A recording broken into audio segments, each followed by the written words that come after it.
Last year, I made a video titled Why I'll Probably Never Cancel the Chase Sapphire Reserve, and in that, I mentioned how the only reason I'd ever see myself getting rid of it is if Chase ruined it with a refresh. Well, here we are 12 months later, and post-refresh, Chase has increased the annual fee by 45%, removed one of the best earning categories that this card offered, the 3x back on general travel purchases, and added a laundry list of coupons in order for you to get value back from the new annual fee. So, where do I stand now, 2 years into holding the card? Well, let's find out. Before we get into how many points that I've earned in the last 12 months and which credits and benefits I actually used, I first want to talk about the value of Chase Ultimate Rewards points, since that'll kind of serve as a foundation for the rest of this video. According to the points guy, Chase Ultimate Rewards points are worth, on average, 2.05 cents per point. But of course, your redemption value is going to differ based on exactly how you redeem. There are 3 main viable ways that you can redeem your Chase Ultimate Rewards points, but each come with some trade-offs. If you go the cashback route, you will get a baseline of 1 cent per point for all of your Chase Ultimate Rewards points. And of course, that's not ideal if you're somebody that wants to travel, but it is nice that Chase at least gives you the option to redeem at that cashback table minimum, since other lenders like Amex and Capital One don't. If you redeem through Chase's travel portal instead, that's where their new points boost feature comes into play, and the exact redemption value that you can get depends on which card you hold. With the Sapphire Preferred or the Ink Preferred, you can get up to 1.5 cents per point on top booked flights and hotels, and up to 1.75 cents per point on certain premium airline tickets. And with the Chase Sapphire Reserve, you can get all the way up to 2 cents per point for their Edit Collection hotels or other luxury properties, as well as, again, those premium cabin flights. Since I'm still on the older version of this card, even post-refresh, I've been fortunate enough to have access to that 1.5 cent per point guaranteed redemption rate through the portal that the Reserve used to offer. And in fact, that's exactly how I booked my flights and hotel for the big credit card community meetup in San Juan, Puerto Rico on November 8th, which everybody's invited to. And then finally, the third redemption method would be through Chase's transfer partners. The only way you get access to their partners is through the Sapphire Preferred, Ink Preferred, or Chase Sapphire Reserve. And this is where that 2+ cent per point valuation comes from. Chase has access to some of the best transfer partners out there, like the ones you know and love, like Hyatt, Southwest, United, Air Canada's Aeroplan, Air France KLM Flying Blue, Virgin Atlantic, etc. So of course, to get the highest cent per point valuations, you need to be booking business or first class flights internationally. But if you're just a domestic traveler, those first 3 that I mentioned are probably more up your alley. Chase Ultimate Rewards points have always been my favorite currency, and that is because their transfer partners fit my exact travel habits, and I really enjoy the flexibility of redemption offers that they give you at a respectable redemption rate. Over the past couple of years, I've really used their points in every way possible, whether that be through the portal for a lot of my domestic bookings at 1.5 cents per point, transferring out to their travel partners at 3+ cents per point, or even buying this MacBook Pro right here that runs this entire channel whenever Chase had a promo with Apple a couple of years back. With most other issuers, you're really only locked into using their transfer partner for good value, but Chase gives the everyday credit card user real options, and that's what makes their ecosystem so powerful. Now let's get into my numbers, starting with how many points I've earned from the card in the last 12 months. For reference, my renewal date on this card is October 28th, so as an existing card holder, whenever the refresh happened, I didn't get access to the new list of benefits, aside from the points boost feature, until October 26th, so just 2 days before my renewal date. So for the majority of this video, I'm going to be talking about the legacy $550 annual fee version of this card, since that's just all that I've had access to until now. But at the end, I'll show you what my expected effective annual fee is for the card in its new form, so stick around for that. The legacy Chase Sapphire Reserve gave me 10x back on hotels and car rentals through their portal, 10x on Chase dining through their portal, 10x on Lyft purchases, 5x on flights through their portal, 3x on all other travel, 3x on dining, and 1x on everything else. To give y'all the real inside scoop here, I went back over the past 12 months and pulled all of my statements to see exactly how many points I earned and how much spend I put on it. And as you can see, there are only 2 categories that I use consistently: dining and travel, and both gave me 3x back. With $6,630 spent, that came out to roughly 20,000 points earned from my spend. And based on my personal 2 cent per point average redemption rate that I've gotten from Chase Ultimate Rewards points over the past 2 years, which you can see by watching my redemption recap videos, I'm not just making this up, those 20,000 points would be worth $400 in travel value. Now, I know y'all have heard me talk about my credit card management app of choice, Max Rewards, many times on this channel before, but there is a small feature of theirs that I don't talk about quite as much that really changes the game when it comes to this points valuation topic. First, for those that don't know, Max Rewards is an app that allows you to track all of the important information about all of your credit cards, no matter what lender they come from, in one convenient interface. So whether you're somebody with a few cards or 20 plus credit cards like me, having a way to see your total point balances, card balances, credit utilization, bill due dates, and more just on one screen is really helpful. So looking at that feature that I just mentioned, if I click into the rewards tab here, I get to see all of the point valuations with each lender that I have points with. And on the top right, you can see that there's an edit button next to each of these. And this allows me to assign whatever point value I want to this issuer. The reason this is important is because a lot of times online we'll, hear certain valuations thrown out there, like 2 cents per point for all the transferable currencies and stuff like that. But now with like Southwest, for example, Max Rewards has a default value of 1.5 cents per point in there. However, I know that based on my past redemptions that I get closer to 1.35 cents per point. So now that I've updated that, you can see that my estimated value updated with it. And if I do this with every single lender, that gives my total reward balance at the top a much better real estimation of what my points are worth. Max Rewards offers way more benefits than just this, especially with their paid tier called Max Rewards Gold, where you will have all of your rotating categories automatically activated for you, as well as all of your credit card offers, which saves a ton of time. Plus, that gives you access to their offer trackers and their benefit tracker as well. If you just even want to try out the free features, please be sure to download Max Rewards through the link in my description. And during the sign-up process, if you enter the promo code Spencer, you'll lock in a 3-month discount off of your annual Max Rewards Gold subscription if you ever do decide to upgrade. And as always, thank you to Max Rewards for sponsoring this video. Let's jump back into it.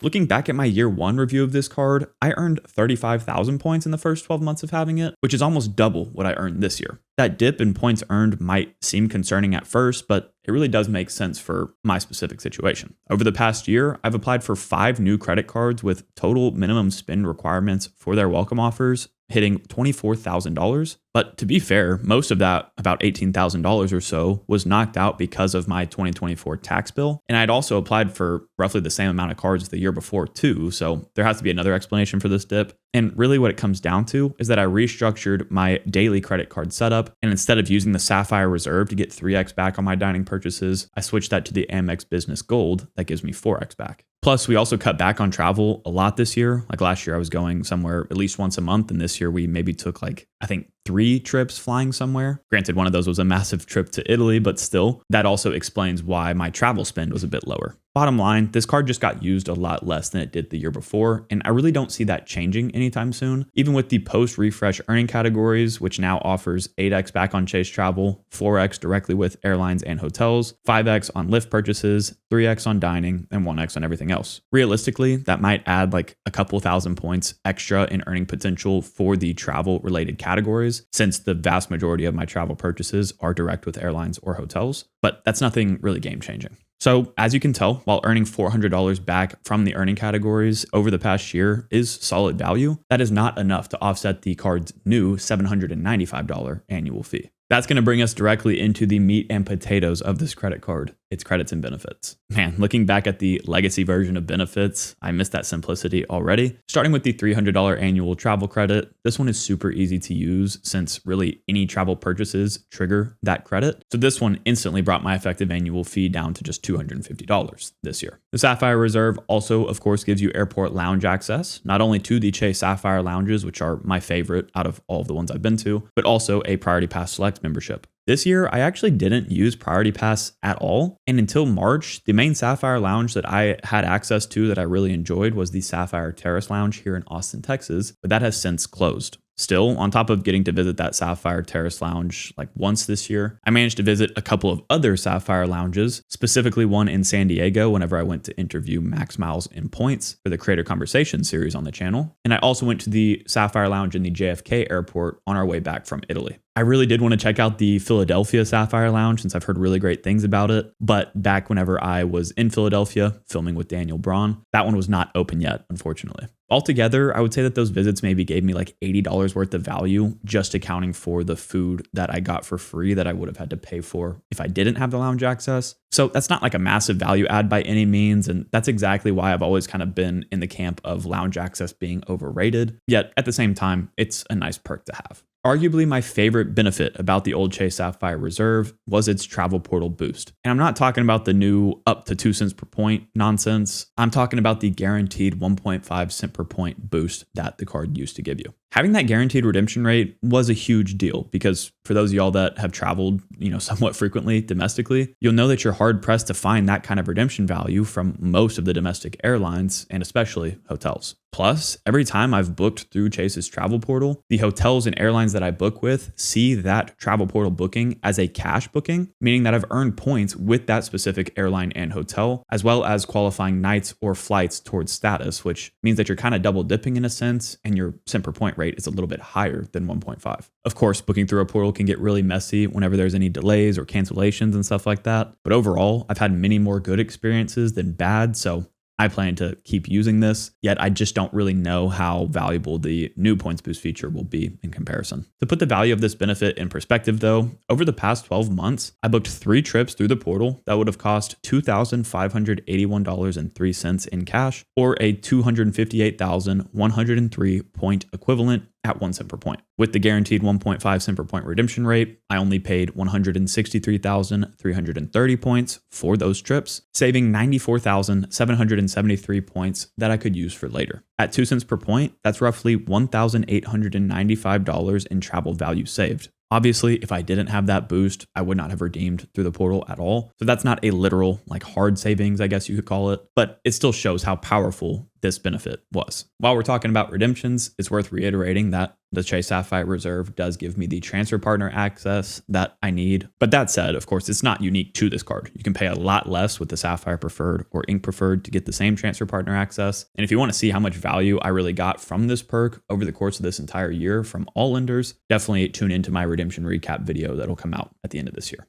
Another notable perk from the Legacy version was the complimentary Lyft Pink membership that it gave me for 2 years. Normally, that membership would cost $200 per year if you paid for it outright. And while it can save a lot of money for frequent riders, I only saved $61.14 over the past year, mostly from the priority pickup and small discounts. Even though I could renew Lyft Pink at a 50% discount, making it only cost $100, for me, it's just not really worth it, especially when considering the fact that I don't need priority pickup or anything like that. I really just used it because I had it. Attached to that Lyft Pink membership was a Grubhub Plus membership as well, which they say is valued at $120 per year. Since I already get $20 per month in Grubhub credits from my Amex Business Gold card, I did take advantage of this benefit, but without having it, I probably wouldn't ever order delivery from Grubhub since there's just so many fees attached. And instead, I would just set all of my orders to pickup only. My lifetime savings with Grubhub Plus is $81.56, but only $28.55 of that was from the past 12 months alone. So yeah,